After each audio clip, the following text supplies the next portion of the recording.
Dune. You may be asking yourself, Sir Hunts, aren't you fucking reading Dune? Where the fuck are the Dune videos? Well, I did upload a Dune podcast here, but you guys didn't like it. Just kidding. No, really, you didn't like it. It got like 2 likes. But I'm taking a risk. I may end up uploading this to Podcorn or something like that if you all don't like it. But it actually costs money to upload, which is crazy to me. Did you charge podcasters to upload a podcast to your platform? Doesn't actually cost them anything to host it, although it could. RSS feed charges. Anyway, Dune. Now, I am currently over halfway through Heretics of Dune. There are several Dune books. I've read Dune, Dune Messiah, Children of Dune, God Emperor of Dune, and now I'm on Heretics of Dune. There's only 6 books that were written by the original author Frank Herbert, so I'm nearly finished with the series. It does continue. There is something called the Duke of Kaladin. There's a bunch of other, there's a bunch of other books that were written by Frank Herbert's son, Brian Herbert, and the reviews that I've seen of those, I'll probably stop with the original 6 that Frank himself wrote, but I'll probably skim through and learn some of that information. Anyway, let's start with a quick summary of each book. So, Dune. I loved it. It's obviously the first edition, although I thought Dune and Dune Messiah should have been one book, because literally Dune Messiah just concludes the original arc from the first story. Let me start with some things that I didn't like, because I genuinely love the Dune series. It'll be easy to ease myself into, this episode by starting with things I didn't like. Okay, so first off, what I didn't like from Dune is this is just an audiobook thing.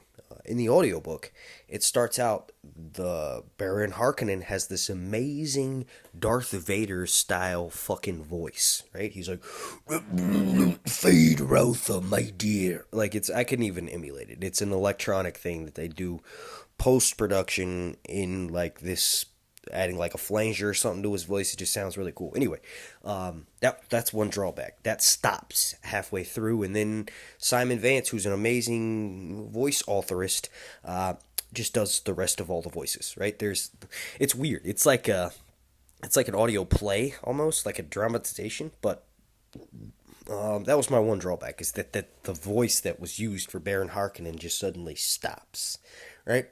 Now, an actual complaint with the actual book, not the audiobook, is that it's very ethereal. It's very cerebral. I felt like, and it's intentionally written this way, but I just wasn't the biggest fan of it. I'll probably love it on my rereads, but it felt like I was confused for half of the book. I wasn't sure whether things were happening in the current timeline or the past timeline or the future one, or why Paul was so fucking moody about having prescience. And then you kind of learn, through, really, my favorite book so far has been Children of Dune, but you kind of learn what Paul went through when he comes back as the prophet, right? And he ultimately dies. In Children of Dune, he's stabbed, right? What's amazing, right, or some things that I loved, is the fact that it was written in 1965, and this continues throughout the rest of the books, but it's really prevalent in the first book, is it sort of predicts the way governments go. It was amazing. Literally, Frank Herbert is a fucking genius, and he should, I've said this before, but every single political world leader should be forced to sit the fuck down, take a cup of that old mushroom tea, baby. Go outside. If you're lucky enough like me, you can just go outside in the backyard in the woodland area and find some fucking Liberty Caps. All right? Maybe some golden teaches. Maybe some some milky, inky blue caps. But anyway, they should be forced to drink that, right? And then read Dune. I guarantee you, we would be the most amazing society around the world of all time, right?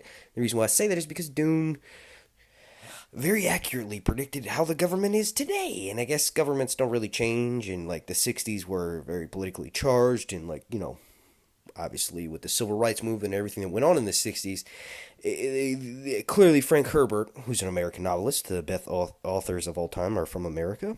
Just kidding. Really, they are. Some of the best authors of of any time are from America. It's because we have that freedom over here. And the rest of the world has freedom too, but America was pioneering in the sense that actually Let me not even go down. Now I sound like an ignorant American. Let me back the fuck up. But we do got some good ass authors, right? So Frank was clearly influenced by society, and that's what made Dune so good. And that's what I loved about it, is that I never read any fantasy book that accurately predicts the future. Like, yeah, I realized 1965, really 1960s, probably took him several years to write that book. Clearly, it's obviously it's amazing that it predicts the future. So just continuing on here. Let me do a character. Let me explain a character. Right. So Paul Atreides. Right. So Paul is this little boy. At the beginning of the story, he's actually, that's the thing. He's a little boy, but mentally he's not. So, his description, he's very scrawny. Almost every single person who interacts with him refers to him as boy, thinks to him as a child, right? So Stilgar, in the initial meeting that he has with Stilgar,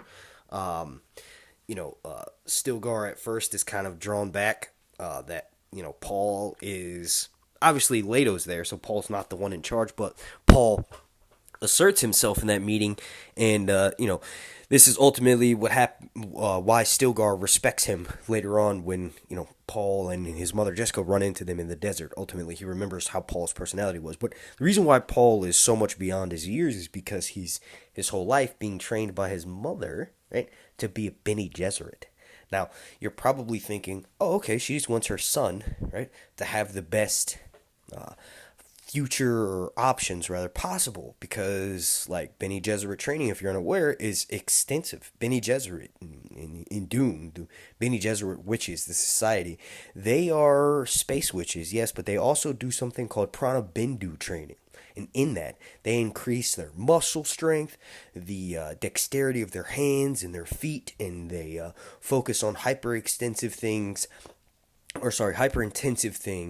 that basically equates them to fucking Bruce Lee in space, right? So they train their muscles, and then they also train their brains, right? So the big difference between the Mentats, who is another society of like learned individuals. Remember, the whole thing of Dune is that like this is 10,000 years in the future, after 10,000 years in the future of thinking machines. So this is 20,000 years in the future total, but there's been 10,000 years of advancedness with no machines. So let me go back, right? So human race now go 10,000 years in the future using AI, right? There's this big war called the Butlerian Jihad, right? Jihad is Arabic for struggle. There's a big struggle between thinking machines and men, and then finally men conquered them, wiped them all out, and then from that point forward, it is like original sin to create a man or create a machine in the likeness of men, right? So all of this technology, 10,000 years post-Butlerian Jihad, has been mainly human mind focused. So the Spacing Guild folds space using the spice melange, but it's all in their brain. There's no computers, no AI during that process. The Mentats train their brain to become human calculators, right? They can think better than most people, and they can usually predict situations based on their calculating abilities. And then you have the Bene Gesserit. The Bene Gesserit are these, they're mysterious. You don't really find out who or what they are until much, much later in the books. Like, I'm finally getting some concrete answers on who the Bene Gesserit are, what they are, in fucking the fifth book, right? Heretics of Dune, right? So the Heretics of Dune are literally these Bene Gesserit women. Anyway, getting back on track. The Bene Gesserit use, they hyper intensively train their body, their mind, but they more so less focus on calculations, right? And more so focus on body language, right? So they can tell if someone's lying. They can also use their powers of seduction, because all of them are women. They use their power of seduction to sort of entrap men and breed with them, right? You realize the Bene Gesserit have this massive breeding program where they will send members of their order to certain higher houses like House Atreides, House Harkonnen, House Carino, right? These higher houses in Dune society. Dune is the name of the planet, right? But it's also the name of the world that this is in. They'll send certain concubines, space witches, to certain rulers to procreate with them, and they look for particular traits that they prefer. So Paul is being trained by them, and that's a bad thing, because anytime they try to teach their training to men, and one of the big things about the space witches, the Bene Gesserit, is that their ruler has been has the memories of every single other Bene Gesserit space mother who has ever existed instilled in her. So she's like got all of these memories and things that she can call upon to help her decide the fate of the future of the Bene Gesserit society and the breeding program and all these different things. So there's legends in the Bene Gesserit archives that whenever they teach a male their stuff and a male tries to contact his male descendants, and then also the female halves, they go batshit insane, so they've been avoiding that. But Jessica broke all the rules. She's a heretic. She broke their coda, which is that you cannot train men how to become Bene Gesserit because they'll go insane and they'll have too much power, and they, don't try to make a Kwisatz Haderach because you're not supposed to fucking do it. Even though that's the whole purpose of their breeding program. Jessica defies them in doing that and teaches this to Paul. So all of Dune Messiah, part of Children of Dune, is all about Paul discovering this prescient ability, right? And learning that it's the worst fucking thing of all time. It destroys him, right? It literally he becomes a self-manifestation destiny. Like in the first Dune book, he feels this great fear of things to come, right? And that manifests itself, right? Because he becomes addicted to spice and has to see the future. He has to see every single available option, and that literally destroys himself.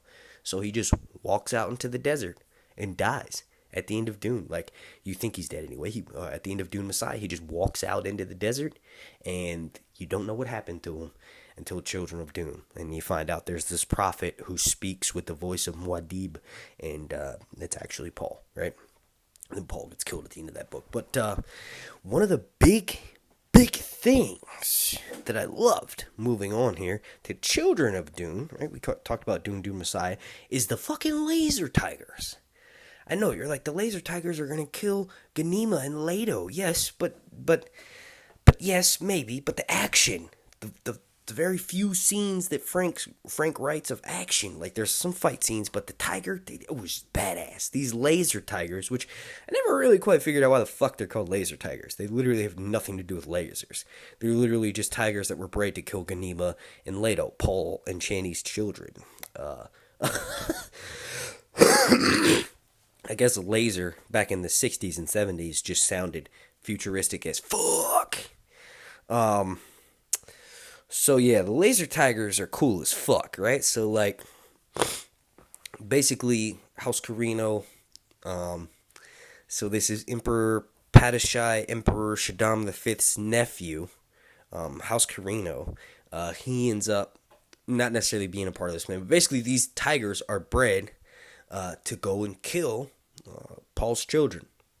And they're really badass. And initially, when they do finally have the confrontation with Leto the Second and Ganima, it's really awesome because they're sort of like stuck in this cave, and like Ganima has to force her way up to the top to sort of like entice the tigers to come and attack her so that Leto can escape. And when they do that, they shred her arm. It's just really badass scene. You don't get too many moments like that until God Emperor of Dune. Opening scene is these things called D-Wolves, and the D-Wolves are chasing this character known as Sayana, who ends up, Sayana teams up with Duncan Idaho 1000, right? So there's been thousands and thousands of copies of Duncan Idaho through the years because Emperor Leto II lives 3,800 years. But the character that's being chased by these creatures known as D-Wolves, which are basically just gray wolves, badass gray wolves, she ends up killing Leto II, right? So if you all enjoyed this, I'll cover more. I'm still working my way through Dune. This was just like, I just wanted to talk about some of the cooler things to try to get all of my members of Patreon over here interested in Dune. Thank you for your support. Like I said, if you all don't like these Dune episodes that I record, I've got a few more that I sort of just banked. I'm going to upload them to RSS feed. But yeah, let me know down below in the comments. Thank you for your support. I'm not.